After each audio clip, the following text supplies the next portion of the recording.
comienzo con la clase número 7 de Primera y Segunda de Pedro. La palabra es el capítulo 5 de Primera de Pedro. El tema central es gloria. Los puntos principales son 1. Vida ejemplar del anciano, versículo 1 al 4. Punto 2. Obediencia de los fieles, versículos 5 al 6. Punto 3. Entreguen la preocupación, versículo 7. Punto 4. Resistan al diablo, versículo 8 al 9. Punto 5. Normas del sufrimiento, versículo 10 al 11. Punto 6. Bendiciones y saludos, versículo 12 al 14. Leamos el versículo 1. Luego a los ancianos que están entre vosotros, yo anciano también con ellos, y testigo de los padecimientos de Cristo, que soy también participante de la gloria que será revelada. Aquí mencionan al anciano, presbítero. En el Antiguo Testamento, el cargo del anciano era como apóstol. En el tiempo de la iglesia primitiva, el cargo del anciano era como apóstol, director o pastor. Podemos ver que estos cargos estaban dentro del grupo de liderazgo de la iglesia. Y dijo, los ancianos que están entre ustedes, yo anciano también con ellos, y testigo de los padecimientos de Cristo. Si cumple bien el cargo del anciano, aún recibiendo sufrimiento, cuando venga el Señor, lo hará partícipe de su gloria cuando se revele. Los ancianos deben mostrar en todos los aspectos ejemplos. Así podrían los fieles imitarles. Por eso el apóstol Pablo dijo que lo imitara a él. Nosotros también, en todos los aspectos, debemos ser de buenos ejemplos. El anciano tiene que mostrar primero el ejemplo. Primero, tiene que tener mentalidad del llamado. Todos los cargos que hay en la iglesia, sea tanto ancianos y otros, son llamados por Dios, para que sean testigos de Cristo, para participar de la gloria. Nosotros debemos tener esta clase de mentalidad de llamamiento. Nos llamó y nos hizo testigos. Debemos tener la mentalidad de que participaremos de la gloria. Segundo, en cuanto a la vida ejemplar de los ancianos, tiene que estar dispuestos a sufrir. Segunda de Timoteo, capítulo 2, versículo 3. Testigos de los padecimientos de Cristo. Los ancianos podrán ser de ejemplo cuando estén dispuestos a padecer por Cristo. ¿Por qué dispuestos a padecer sufrimiento? Porque da testimonio del camino de la cruz. Primera de Corintios capítulo 1, versículo 18. Porque es el camino que lleva cargando la cruz. Mateo capítulo 16, versículos 24 y 25. ¿Por qué tiene que estar dispuesto a padecer? Porque así puede madurar la iglesia. Colosenses capítulo 1, versículo 24. Y cumplo en mi carne lo que falta de las aflicciones de Cristo por su cuerpo, que es la iglesia. La iglesia crecerá dependiendo de cuánto padezca por la iglesia. Cuando seamos testigos del mensaje de la cruz, de seguir cargando la cruz y padecer del sufrimiento, podremos participar de la gloria cuando Cristo regrese. Versículo 2.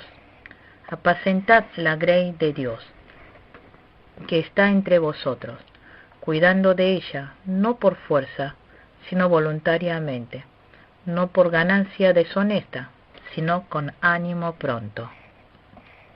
Aquí dijo que apacentara la grey. La grey son los fieles creyentes. El pastor es el ministro. En el versículo 4 habla del príncipe de los pastores, que se refiere a Jesús. Las ovejas que se mencionan aquí no se refieren a las ovejas del pastor, el ministro, sino de Dios.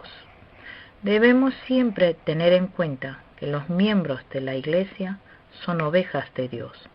Porque son ovejas de Dios, no debemos manejarlos como queramos, sino guiarlos como Dios quiere.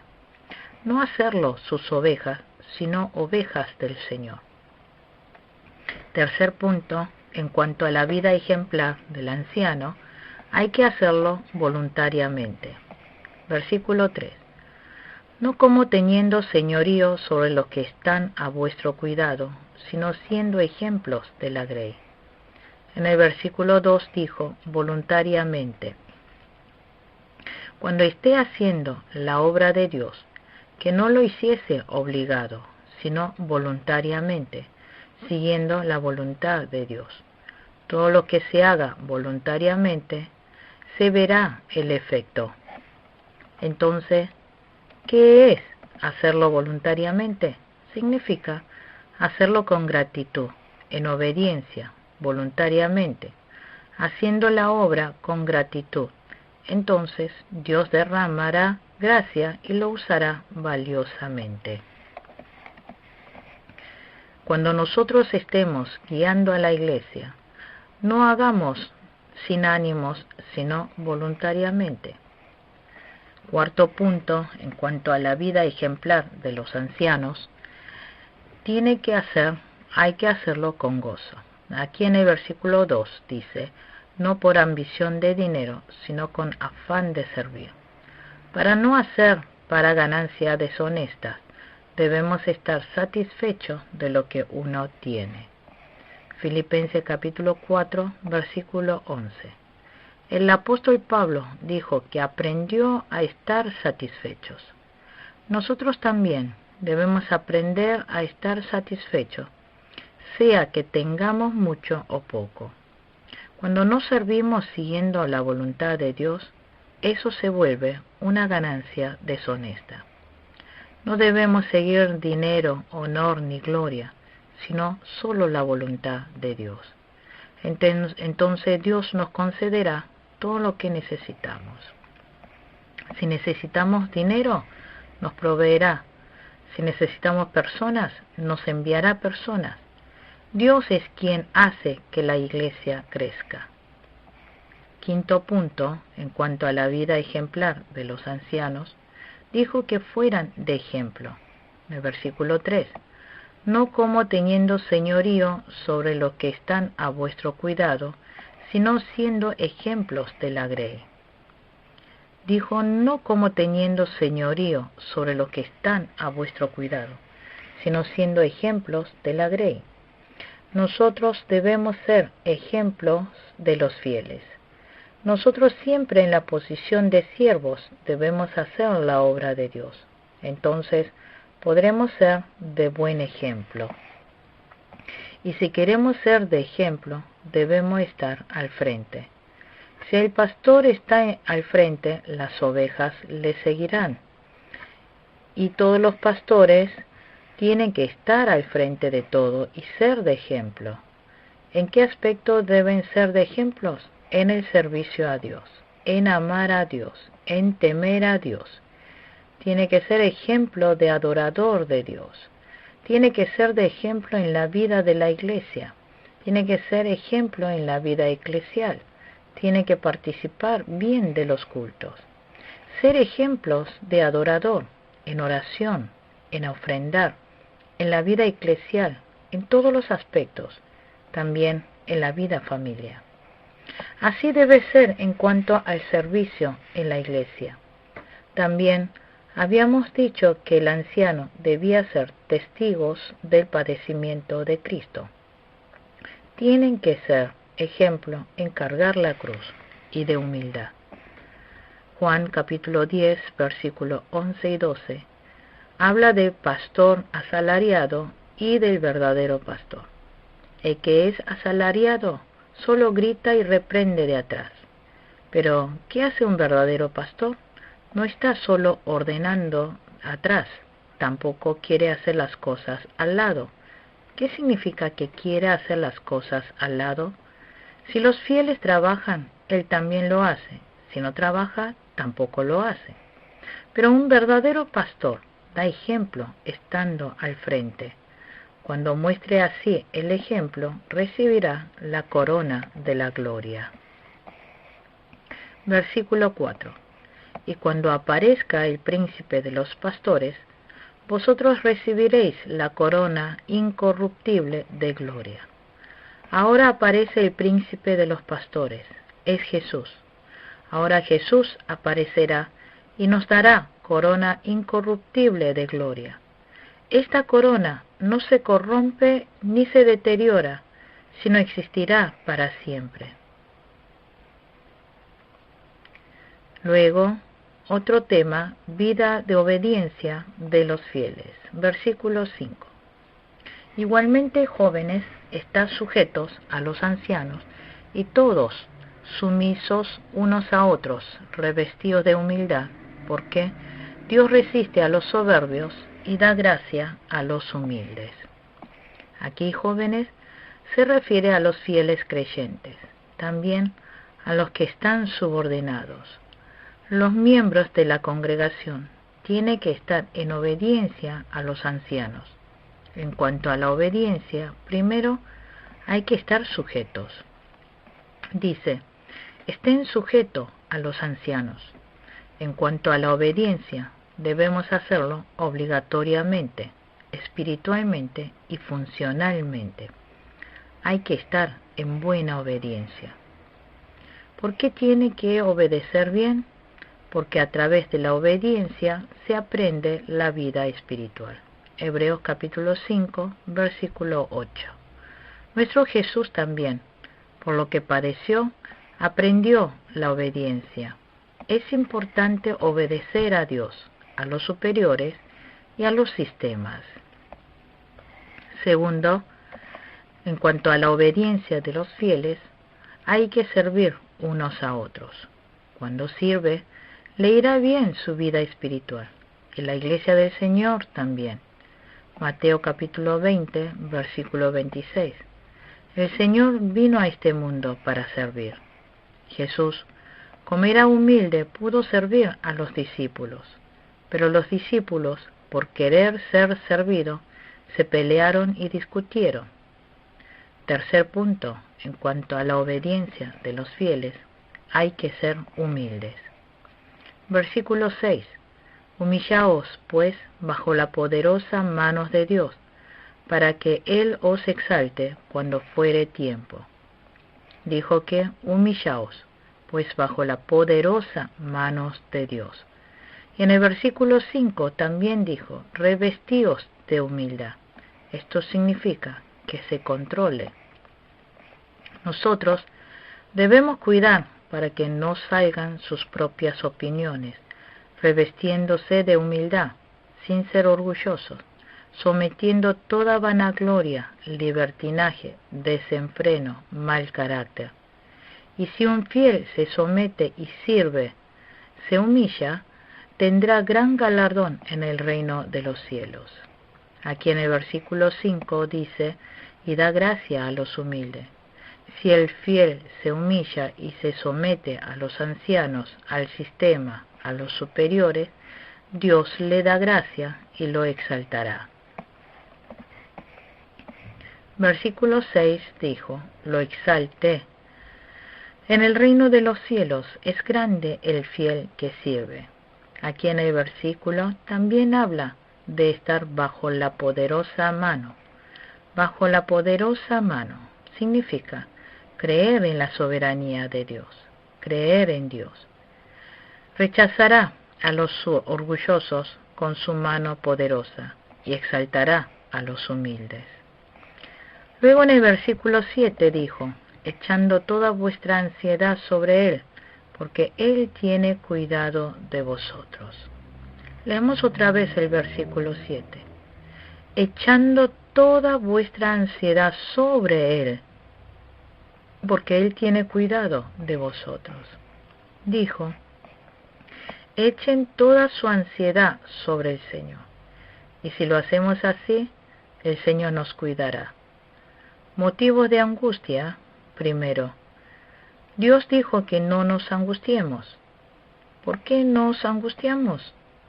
Eso es porque no creemos en la soberanía de Dios. El que confía, cree en la soberanía de Dios, no se preocupa. Pero porque nosotros no creemos en la soberanía de Dios, nos angustiamos. Nos preocupamos porque no lo entregamos a Dios. Dios dijo que le echemos nuestras ansiedades. Pero ¿por qué no lo hacemos y nos angustiamos? Entonces, podemos decir que angustiarse es falta de fe. La segunda causa de angustia, el motivo de angustia, ¿por qué Dios dijo que no nos angustiemos? Porque hay voluntad de Dios. La angustia no es voluntad de Dios. Además, no porque nos preocupemos se resuelven los problemas. Los problemas no se resuelven porque nos estemos angustiando. Dios tiene que resolvernos, entonces se nos resolverá. Además, preocuparnos, angustiarnos, es caer en la obra del diablo. Angustiarnos, ponernos ansiosos, es caer en la tentación del diablo. Si nos angustiamos, no podemos guardar la fe, no podemos cuidar nuestra fe. Si estamos caídos en preocupaciones del mundo, en cuestiones materiales, etc. Si nosotros seguimos angustiándonos, ¿qué resultados tendremos? Tercero, el resultado de preocupación se debilita nuestro cuerpo y corazón. Dios dijo que no nos afanemos de la vida, que no nos angustiemos, pero si seguimos preocupándonos, se debilita el cuerpo y el corazón, y nuestro espíritu se enferma. Llegamos hasta el caso de apartarnos de Dios y perder la vida espiritual, la fe. Por eso el diablo hace todo lo posible para que nos mantengamos preocupados. Nos carga con angustias. Y algo muy importante es que aunque le diga la manera de resolver el problema, no comprende. Siempre que hay un problema, también está la respuesta a ese problema. Pero si sigue angustiado, aunque le haga saber la solución, no lo podrá comprender, convirtiéndose en esclavo de la angustia. La angustia es como sentir ahogo. La palabra en inglés de preocupación es worry. Esta palabra significa ahorcar. Si aprieta el cuello, la persona se muere. Como esto, si sigue angustiándose, caerá más y más en el abismo de la preocupación y no pudiendo salir de allí, se morirá. Cuarto punto. El camino de dejar la preocupación. La angustia, la preocupación, realmente lleva a la destrucción de nuestro cuerpo y corazón. Nosotros debemos salir de esta preocupación. ¿Qué debemos hacer para salir de esta angustia? Primero, hay que creer en la palabra de no te angusties. Juan 14:1. Jesús le dijo a los discípulos que no se preocuparan. Nosotros, tomando esta palabra, debemos no angustiarnos y echar toda nuestra ansiedad. Si nosotros no nos angustiamos, echando toda nuestra ansiedad al Señor, Dios resolverá nuestros problemas personales, familiares, problemas de la iglesia, espirituales. Si entregamos todos estos problemas al Señor, Dios se encargará de resolverlos. Ahora, hay que resistir al diablo, hay que vencerlo. Versículo 8 y 9. Versículo 8. Leamos. Sed sobrios y velad, porque vuestro adversario el diablo, como el león rugiente, anda alrededor buscando a quien devorar. Debemos cuidar muy bien nuestra fe. Para los ancianos, cuidar su fe es mostrar ejemplo con su vida a los miembros de la iglesia. Y la congregación, obedecer a los ancianos es cuidar la fe. Y también cuidar la fe es no angustiarse cuando estén en problemas. Si lo hacemos así, podremos vencer al diablo. Si nosotros no podemos vencer al diablo, no podremos guardar bien la fe. ¿Qué hay que hacer para vencer al diablo? Primero, hay que estar sobrios y despiertos. Dijo, sobrios y velad. Sobrio es lo mismo que practiquen el dominio propio. Es vivir espiritualmente. Si nosotros practicamos el dominio propio y nos mantenemos en alerta, podremos rechazar al diablo. Segundo, dijo, resístanlo, manteniéndose firmes en la fe. Versículo 9, al cual resistid firmes en la fe, sabiendo que los mismos padecimientos se van cumpliendo en vuestros hermanos en todo el mundo. Dijo, firmes en la fe. ¿Qué significa que esté firme en la fe? Significa que se aferre fuertemente en la palabra y que confía absolutamente en Dios. Cuando estemos firmes en la fe, podremos vencer al diablo. Tercero, dijo que resistan al diablo.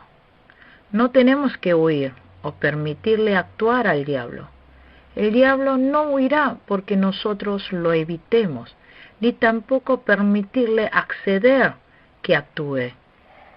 La vida espiritual es que si cedemos una vez, seguiremos cediendo. Y en cuanto al diablo, debemos resistir hasta derramar sangre. Hebreos capítulo 12, versículo 4. Hay que pelear contra el pecado hasta derramar sangre si es necesario. Cuando nosotros resistamos al diablo, debemos hacerlo hasta derramar sangre y seguir obedeciendo la palabra. Nuestro Jesús resistió al diablo y por eso obtuvo la victoria. ¿Con qué venció? Con la palabra. Jesús venció todas las tentaciones con la palabra de Dios. Deseo que ustedes también puedan resistir al diablo y salir victoriosos por obedecer continuamente la palabra de Dios. Punto cuarto. Dispuestos a padecer sufrimiento. Aquí en el versículo 9 dice, sabiendo que los mismos padecimientos se van cumpliendo en vuestros hermanos en todo el mundo. El diablo siempre nos dirá que nos alejemos de la cruz. El diablo había usado a Pedro para hacer caer a Jesús. Cuando Jesús estaba por llevar la cruz, Pedro le dijo, no lleve la cruz. Para Jesús había sido una gran tentación, pero Jesús resistió y rechazó al momento. Debemos darnos cuenta de que el pensamiento de querer alejar la cruz es tentación del diablo. Y debemos avanzar valientemente, sabiendo que hay muchos hermanos en la fe que están sufriendo los mismos padecimientos. Si nosotros avanzamos valientemente, dispuestos a padecer, aunque vengan tentaciones del diablo, podremos resistir y salir victoriosos. Versículo 10 al 12 habla acerca de las normas del sufrimiento. Versículo 10. Mas el Dios de toda gracia, que nos llamó a su gloria eterna en Jesucristo, después que hayáis padecido un poco de tiempo, Él mismo os perfeccione, afirme, fortalezca y establezca. Dios ama a sus fieles, y dijo que siempre nos da lo mejor. Pero ¿por qué nos permite sufrir? Primero, el sufrimiento que viene para los fieles es por gracia. En el versículo 10, Dios mismo, el Dios de toda gracia, que nos llamó a su gloria eterna en Cristo, nos dio el sufrimiento por la gracia. Y nosotros también, cuando dependamos de Dios completamente en medio del sufrimiento, con toda seguridad nos rescatará. Además, el sufrimiento que viene a los fieles es momentáneo. Aquí el versículo 10. Después que hayáis padecido un poco de tiempo. No nos pasamos padeciendo todo el tiempo. No sufrimos eternamente. Sufrimos por poco tiempo. Y después del sufrimiento viene la gloria y la bendición eterna. Segunda de Corintios capítulo 4, versículo 17. Segundo punto, ¿por qué padecen los fieles? Para perfeccionarlos. Versículo 10, para que se perfeccione. Efesios capítulo 4, versículo 15. Jesús es perfecto. Dijo que llegue hasta su medida, la medida de Cristo. Porque viene en sufrimiento a los fieles para afirmarlos. Afirmarlos significa establecerlos firme, para que no vacilen. Todo lo que está firme no se rompe tan fácilmente, sino que dura un poco más, pero lo que se mueve pasa poco tiempo y se rompe. La puerta, por ejemplo, se rompe fácilmente porque constantemente está en movimiento, pero la pared, como está estancado, no se rompe tan fácilmente. Nuestra vida espiritual también es así. Nos hacemos más fuertes por medio del sufrimiento. Si nosotros cuidamos la fe en medio del sufrimiento, seremos como la pared fija, podremos avanzar firmemente, para que no tambaleemos en nuestra fe. Y también nos da sufrimiento para fortalecernos, para que tengamos poder, también para establecernos. Realmente el sufrimiento para nosotros los creyentes es una gran bendición y ganancia. Tercero, la actitud que debe tener para recibir el sufrimiento. ¿Con qué actitud debemos recibir el sufrimiento? Debemos tener fe de que saldremos bendecidos por el sufrimiento. Cuando estemos padeciendo, no debemos desanimarnos, sino tener actitud positiva, no mirando solo el sufrimiento actual, sino esperando en la bendición que vendrá después del sufrimiento. Hay que cuidar la fe. Versículo 12 al 14 son palabras de saludo. Versículo 11. A Él sea la gloria y el imperio por los siglos de los siglos. Amén. En Dios está la gloria y el poder para siempre. Versículo 12 al 14 habla de saludos y bendiciones. Dijo, por conducto de Silvano, a quien tengo por hermano fiel, os he escrito brevemente. Silvano es Silas. Hechos capítulo 17, versículo 10. Capítulo 18, versículo 5. Segunda de Corintios, capítulo 1, versículo 19. ¿Qué clase de persona era Silvano? Un siervo muy fiel. Lo llamó como hermano fiel. Y Silvano había acompañado a Pablo a llevar el Evangelio. En este texto había ayudado a Pedro a escribir la carta. Como fue tan fiel Silvano, fue útil para Pablo y para Pedro también. Versículo 13. A iglesia que está en Babilonia, elegida juntamente con vosotros y Marcos, mi hijo, os saludan. Aquí aparece Marcos. Él se había arrepentido sinceramente. Como se arrepintió sinceramente, fue alguien útil para Pablo. Segunda de Timoteo, capítulo 4, versículo 11. Aquí en el texto dice que sirvió y ayudó como hijo a Pedro. Versículo 14. Saludaos unos a otros con ósculo de amor. Paz sea con todos vosotros los que estáis en Jesucristo. Amén. Dijo, salúdense los unos a los otros con un beso de amor fraternal. En ese entonces, saludarse con un beso era la manera de saludo fraternal. Los hermanos en la fe debemos saludar y amar cortés y fraternalmente. Concluimos con la clase número 7 de Primera y Segunda de Pedro. Muchas gracias.